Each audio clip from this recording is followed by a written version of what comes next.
Whether you operate one forklift or thousands, one location or hundreds, the new My Toyota customer portal can help you optimize your operation and material handling equipment. This one-stop, free-to-use platform is designed to help you take control of your information and make smarter decisions, all at the touch of a button. Register and access your data today at my.toyotaforklift.com. That's my.toyotaforklift.com.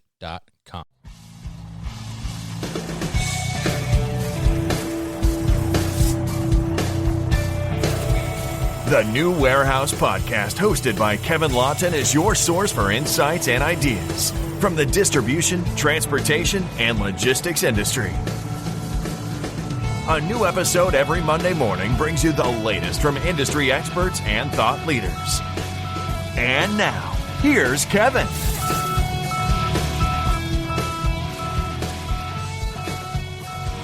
Hey, it's Kevin Lawton with the New Warehouse Podcast, bringing you a new episode today. Today, I am going to be joined by John Tillison. He is the Senior Vice President of Sales and Marketing at Duie Pyle, a trucking company, if you are not familiar. He has an extensive background in the trucking industry. He's worked for Roadway, which then he also worked for YRC, Pitt, Ohio. Now he works for Duie Pyle, as I mentioned before. And he is also one that shares his knowledge with others. He is an adjunct professor for supply chain management at Duquesne University. So we're going to talk to him a little bit today about Pyle and its history. We're also going to talk a little bit about current trucking trends that are going on, and also a little bit about kind of eco-friendlier options in the supply chain, and then get into a little bit about optimization and how shippers can work with the trucking companies to be a little more optimized. So, John, welcome to the show. How are you? Thank you. I appreciate the time this afternoon, Kevin. Definitely happy to have you on. So like I mentioned, you have a pretty extensive background in the trucking industry. You worked in the trucking industry for many years, and now you're adjunct professor as well, talking about supply chain management. So why don't you kind of fill us in a little on your background and some of the things you've kind of been involved in over the years? Sure. I graduated from Penn State in 1983. I answered an ad in the newspaper. Back then you did it that way. You didn't have the online tools that you do now. And I answered an ad for a management trainee at Roadway Express and started in their Harrisburg, Pennsylvania operation. And I've been in the trucking industry ever since. So it's been an amazing journey. I'm 59 years old. I'm turning 60 here soon. I cannot imagine. I can't believe, I should say, how quickly this is going. So, but it's been a fun ride so far, and it continues to challenge me every day. Definitely, I can imagine. And the trucking industry is ever changing, and I'm sure over that span of time, you've seen a lot of changes. So now you're currently with Pyle. So now tell us a little bit about Pyle. What exactly what trucking does Pyle do?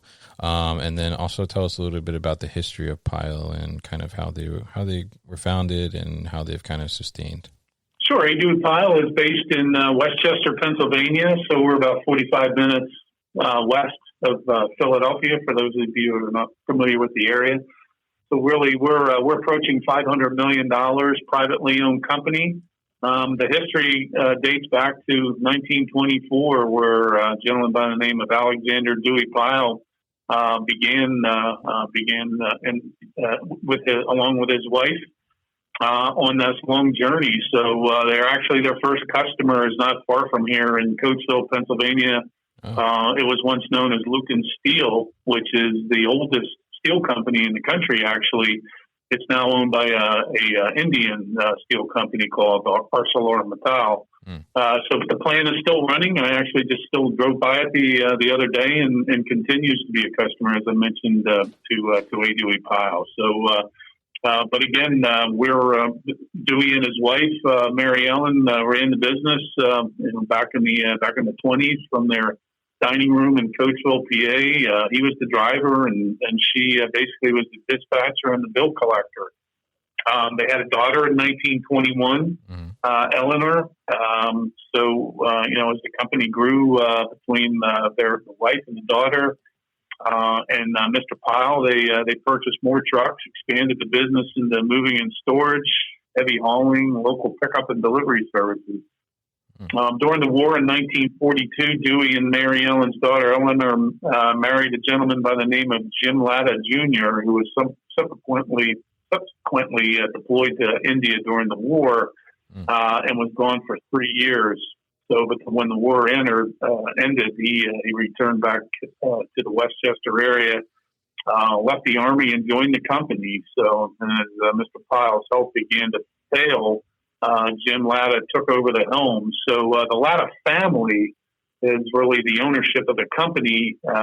However, they retained the name of the founder of the company in A. Duie Pyle. So, you fast forward, really, 3 sons. Jimmy, Duie, and Peter, 3 sons of Mr. Latta, who began summer apprenticeships, working in the garages, working on the docks, doing what you often see with multi-generational families, where the senior, the ownership of the company, ensures that the transition through generations is safe by really starting their children down, in the lower ranks of the company, and then training them on the business and moving them up through the organization. So there was some other pivotal periods during in the early years. The trucking industry historically, back in the late 70s, early 80s, we entered into a transformative era for transportation of all kinds. Airlines, railroads, trucking were being deregulated. Pile drivers, like most trucking employees, were unionized under the Teamsters. Based on the experience of the airlines, the company was concerned that it couldn't survive in a new operating environment. With deregulation, it became easier for truckers to enter the market with as little as one truck. In a deregulated environment, you really had there was no rates. The rates were not collectively created by other carriers, which is probably in a regulated environment. So really, any new entrants with as little as one truck could enter into the market and set whatever rate that they cared to. So it began a period where rates began to become discounted, and that led to many carrier failures over the years. As I mentioned, most carriers in the day were unionized or by the Teamsters Union, as were pile drivers at the time. However, because of the Teamsters and the inherent inefficiencies that the unionization, the 3 boys that were running the company at the time saw that could be a threat to the health of the organization. And in conjunction with employees, they were able to decertify the union. Again, this is a very pivotal and transformative time for the company back in the early 1980s. So, and the company now ultimately, again, led to decertification, and today the company remains non-union with over 2,000 drivers. So we're an employee of choice. Where many people are looking to drive for Duie Pyle. Yeah, very interesting history there, and obviously a really long history too as well. And so now, in the trucking industry, there's so many changes, and there's been so many industry shifts, as you mentioned a couple there in the history. What do you think it is about Pyle that's allowed them to be able to sustain for so many years and has been able to keep them in business and, like you said, keeping them, a larger company as well with 2,000 drivers, and to this day, since 1924, what do you think has kind of helped the business to continue on? The company maintains core values. The company has learned through experience that if you stick to the core values with a concentration on employee training and development, treating your employees the way you would expect to be treated, the needs of the customers are going to be met. So through the years, they have excelled at that, and that's why the company remains viable and continues to gain momentum no matter what period of in the economy that we're in. So the company does a great job of recognizing the contributions made by the employees at all levels of the organization.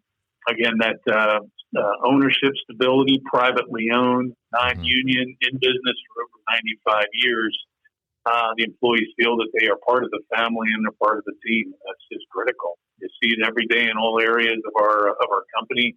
I'm fortunate during normal times. I can't travel as much as I would like to now with the COVID issue going on, but I do enjoy traveling and stopping by the facilities. I like to interact during my travels with the supervisors and the drivers and the dispatchers, and hearing what their concerns are, what they're hearing from our customers, and then I share with them what I hear, both internally from a strategic standpoint as well as what I'm hearing from our customers, and we kind of share information on that really to the benefit of the company. So there's a great atmosphere and a family atmosphere, a team atmosphere, and again, it goes back to the core values of the company. Now, something else I think is important is the company over the years has always concentrated on promoting from within.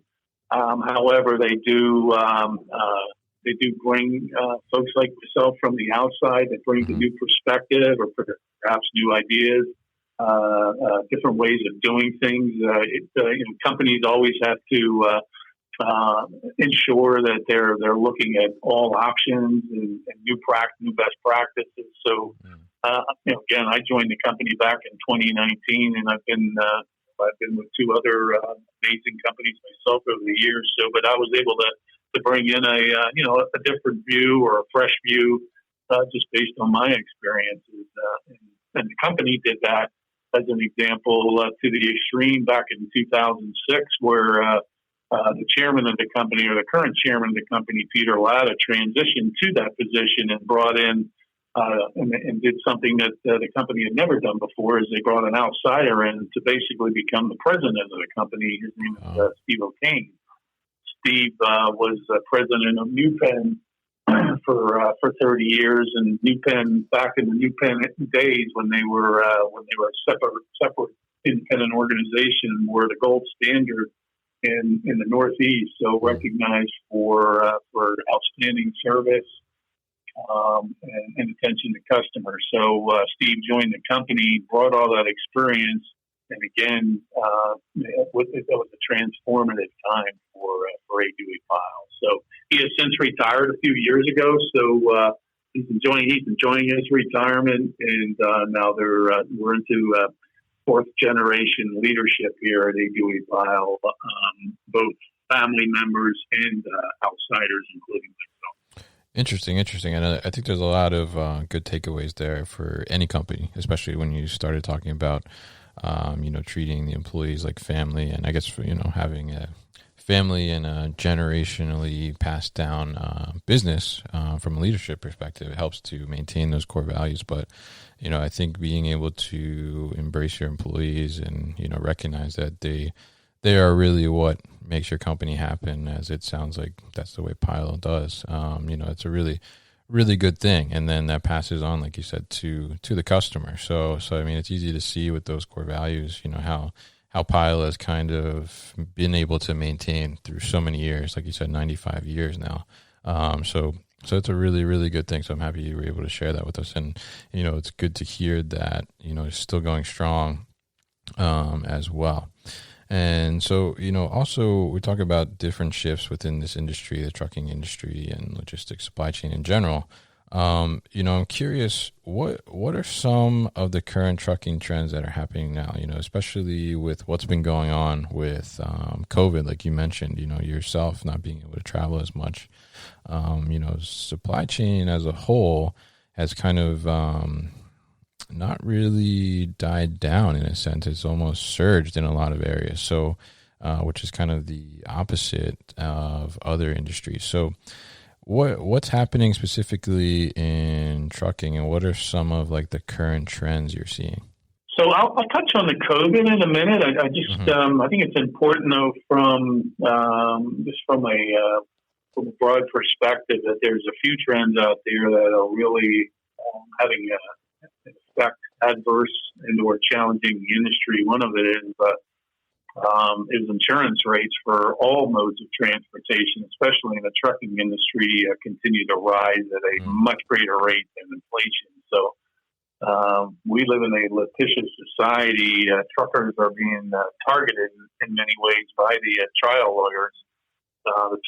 Jury awards right now are escalating. The industry terms these jury awards nuclear verdict. So a nuclear verdict, by definition, is a jury award exceeding $10 million. So nuclear verdicts have been consistently increasing in the industry over the past several years. And the pressure on carriers from rising insurance premiums appear to really have no end in sight. So it continues to run without unabated. So that's stemming from like truckers getting in accidents, or what is that? What's the source of that? It's easy to blame the truckers. They're always fingered first when there's an accident. I can tell you firsthand, I've watched our equipment. Most modern fleets now have crash avoidance systems, including cameras, that when the brakes, the cameras turn on.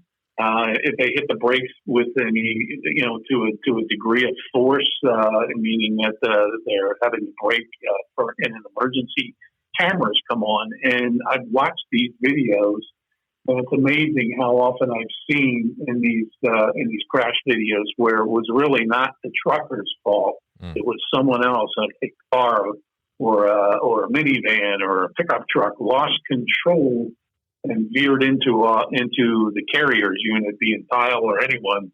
And if it wasn't for the cameras, it would most definitely have been the fault or perceived as the fault of the trucking company. So without that ability to defend the carrier, now we're able to defend with the cameras, and many other carriers are investing in that. But short of that, if you don't have that equipment, and there are injuries or God forbid there's deaths, which it's unavoidable. It's unavoidable. It's going to happen on the highways.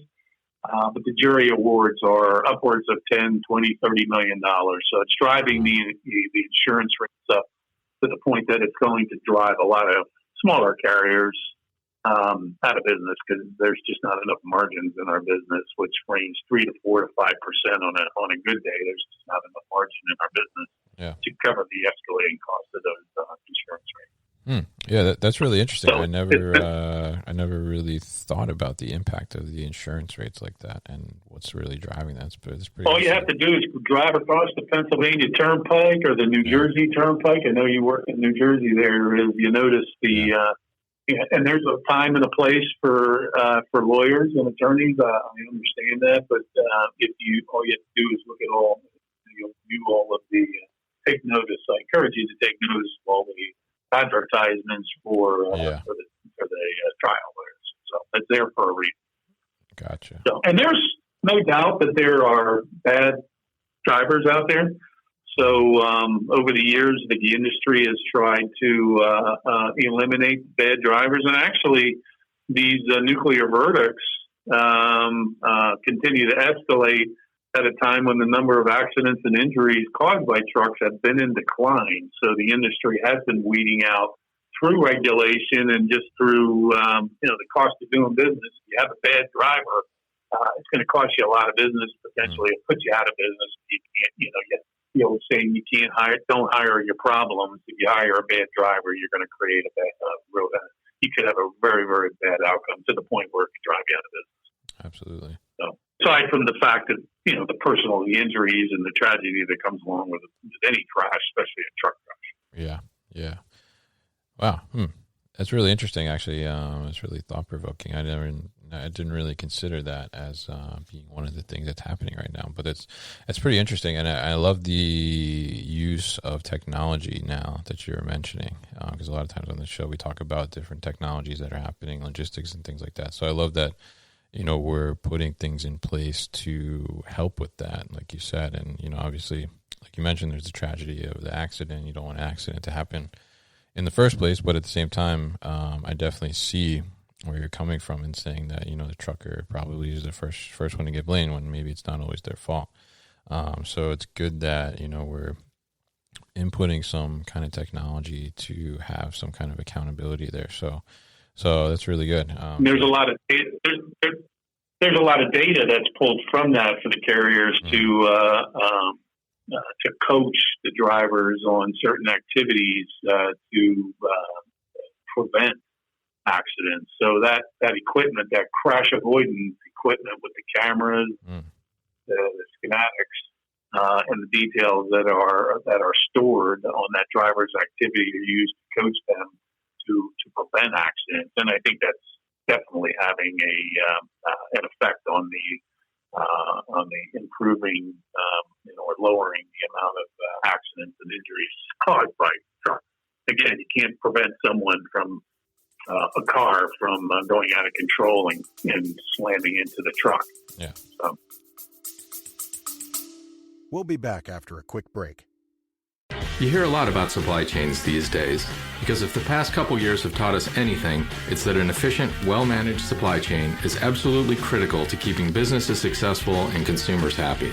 I'm Will Haywood, and I host a podcast called All Business, No Boundaries, where we talk about supply chains, how they work, what happens when they don't, and the innovations that are redefining what's possible in the world of logistics.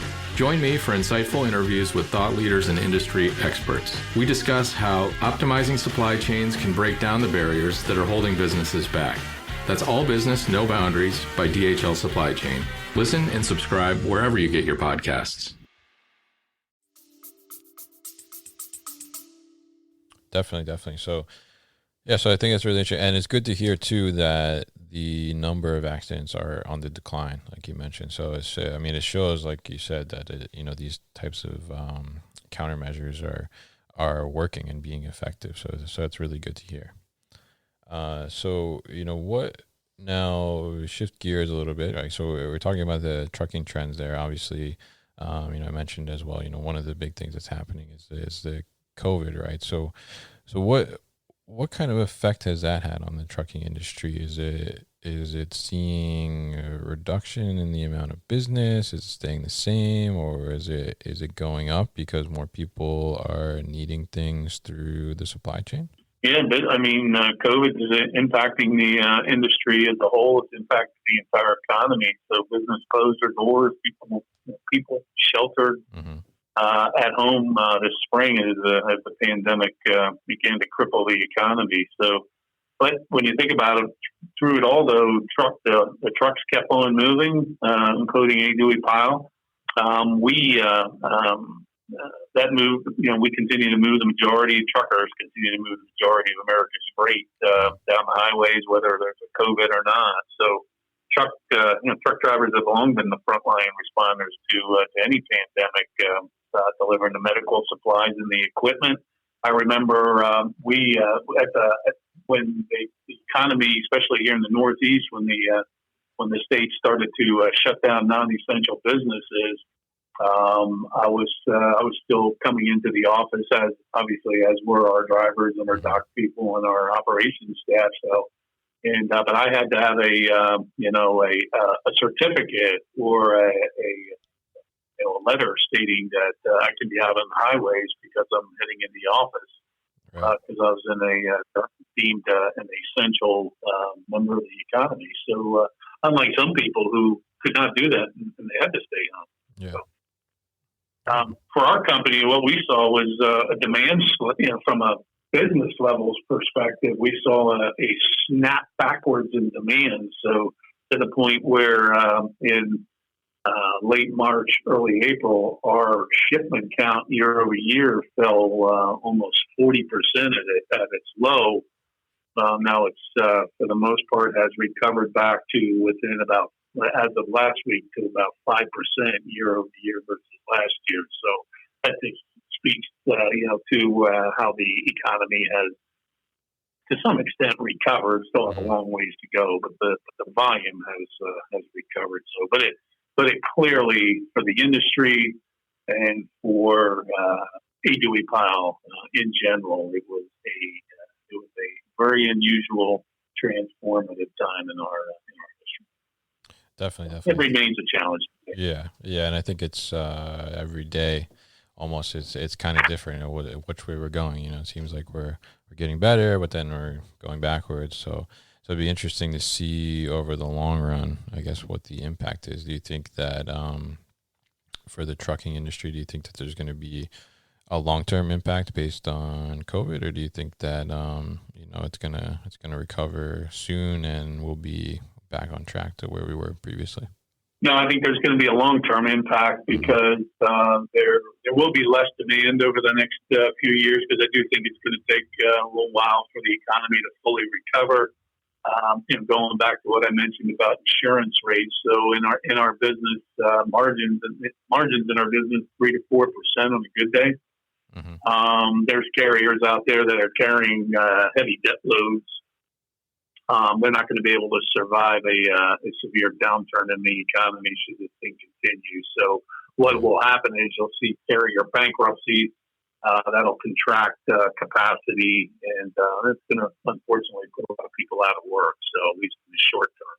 So truck drivers, it's still an excellent career. Over time, those jobs will return in some form, but may or may not be with the same companies that they were with prior to the pandemic. Got it. So right now, I mean, because I know, I guess prior to the pandemic, I was hearing a lot of that there's a driver shortage. So is that still the case, or not so much anymore? There's enough drivers. Well, there's always a driver shortage for good drivers, safe drivers. So whether we're in a pandemic or not, so there's always a shortage of drivers who don't hit things. So when you as I mentioned earlier, you hire your problems. You always want to avoid hiring your problems, because your problems can cost you a lot of money. So there's always a shortage of good drivers, although there may be a lot of drivers out there. So again, over time, though, with regulation, with the driver licensing regulations and things like that, that's it's going to be more and more difficult for drivers who are unsafe to maintain their license. Because that's all heavily regulated. Our industry is one of the most regulated industries in the country. Right. And that's a good thing. Keeps everybody safe. So that's good. So additionally, in supply chain as a whole, right, one of the trends is going green, and how do we make the supply chain more eco-friendly? So, I'm curious, how is Pyle going about tackling this issue? Trucking and trucks in general, are often looked at because they're releasing emissions and, a lot of pollution in a sense, which has been reduced over time into there, just like regular automobiles as well. But how is Pyle kind of tackling this issue, and how are they looking at some different eco-friendlier options? Yeah, I mean, we understand the critical importance of conserving and protecting our environment. Our customers require us to respect the environment, and they measure our performance in those areas. So number one, it's what's best for our environment, our country, and the world. But number two, it's critical to the long-term interest of our company to invest in that technology. We emit carbon. That's just part of what we do. Trucks burn fuel, and they emit carbon. So, it's critical for us as technology continues to evolve to limit that carbon footprint as much as possible. So, we're putting in a lot of resources into that, into green sustainable practices through our fleet. We continue to work with the truck manufacturers. We do utilize electric straight trucks in our New York City operation. Okay. Still limited at this time because the technology isn't quite ready for broad use. The limits on speed and the limits more so in New York City on just the how long that the truck will run without a charge. The technology isn't quite there. It's getting better, but it's not quite there. I would envision in the next few years that we would be able to retrofit our entire fleet, at least in those urban areas, to electric trucks. So But again, though, we're prepared. We're financially stable, and we're prepared to invest in that once the technology is there. So, but again, though, we do deploy that fleet in our from our Bronx terminal in that New York City metro. So we also we help we reduce again we measure our carbon footprint. Some of our customers require us to provide them carbon measurements specific to their accounts as well. And we do other things. You'll see these out in the highways where you see the trailers with the skirts on the side. We have anti-idling technology where the truck will not sit there and idle; it'll automatically shut off. We also govern the speed of the truck, so the faster the truck goes, the more the less fuel efficient it is, and the more carbon it's going to burn. So we limit that wherever possible, and we work actively from recycling programs. We do have solar panels on some of our facilities as well. We'll continue to as we build out our facilities, upgrade our facilities, or build new facilities, we'll utilize solar wherever it's practical. So, and finally, the company invests in technologies from a route optimization standpoint. So it's critical for us that when we're planning the routes for our drivers, that we're limiting the gratuitous miles that they're taking throughout the day to make their deliveries. So that's important from a carbon perspective. I mean, it's all certainly important from a cost perspective. Definitely, and it's really interesting all the steps you guys are taking, and I love to hear that you guys are embracing the electric technology there. So it'd be interesting to see how that develops. I know a lot of different technology companies are trying to come up with a solution for that, and like you said, it's kind of not fully there, but it's good that you guys are embracing it already and kind of getting ahead of that being probably the future reality. But it's good to hear that. Be interested to kind of follow up on that in a couple of years, like you mentioned, and see how that goes and see how it kind of changes over time. So really, really good to hear the step that you guys are taking, because I think it is important, like you said, just for the environment and just the future of the world as well. So we talked about kind of some of the trends that are happening and kind of Pyle's history. I'm curious, a lot of people that listen to the show are the shippers that you guys work with, right? And I'll mention I'm one personally, full disclosure. But so, from a shipper perspective, what are some tips that you could give to them as a trucking company, to be able to kind of optimize their loads a little more? And then how do you work with them to kind of give them the options to optimize a little more, and then also still kind of maintain and give them the best service levels possible? Well, we work with our shippers. It's a lot of it revolves around technology, so it's important for our shippers to share information with us as early as possible around the volume of business that they're going to tender to us that day. So basically, we're from the point of order entry, the quicker that they can provide that information to us on a given day, that they have they have X amount of shipments going to X amount of places, that they're sharing that shipment with information with us as early as possible, so we can begin to plan the routes and optimize wherever possible the movement of the goods in their supply chain. When you look at a modern company supply chain, think about if they're a manufacturer of something, you have your raw materials that are moving into the production plant. Then the production plant, they form the product, and then they move that product either directly to their customer, or they put it into a distribution center and store it there, or if it's a retailer, they move it into a retail store of some kind, or it could be a distributor or whatever.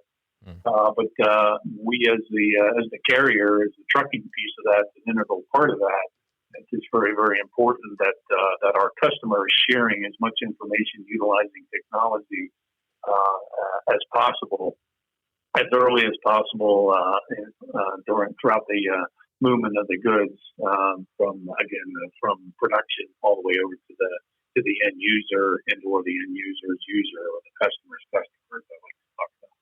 So technology is playing a critical role, like it is for so many parts of our lives now. And the more that we can partner with our shippers on that technology, the more efficient both of our companies are going to be. Definitely, I agree. I mean, I think that, investing in technology, while some of it may seem maybe robust for an organization or costly at a perspective, I think, like as you mentioned, the ability to have that technology communicate quicker to you guys helps to optimize better, and will eventually result in more cost savings over time, which I think is, the initial payoff of investing in that technology. So I'm really happy to hear that, you kind of, I guess, supporting that idea, because I think sometimes people are not so certain that it's like that smart to invest in new technology because of the cost and because of maybe the headache of implementing. But, over time, I think really you see the savings in a lot of places. And, like you said, not through internally within like a warehouse, like the shipper's facility, but it's going to be externally as well when they actually go to ship that and be able to optimize better, working with you guys by getting that information to you sooner and more efficiently. So really, really interesting insight, and definitely I loved hearing actually about the history of Pyle today, and also the trends that are going on. So, John, I want to thank you so much for coming on the show and sharing with us your knowledge and your insights on all the things from being in the industry, and also from being with Pyle as well. So, how can people find out more information about A. Duie Pyle? It's easy. Just go on www.aduiepyle.com. There's every point of information that you would ever need is right on that website, including contact information. All right, cool. So we'll put all that information on the newwarehouse.com as well. So, John, thank you again for being on the show. You've been listening to the New Warehouse Podcast with Kevin Lawton. Subscribe and check us out online at thenewwarehouse.com.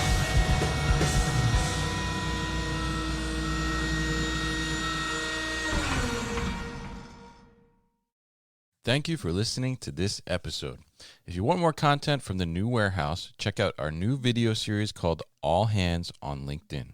Just search for the New Warehouse on LinkedIn and follow along.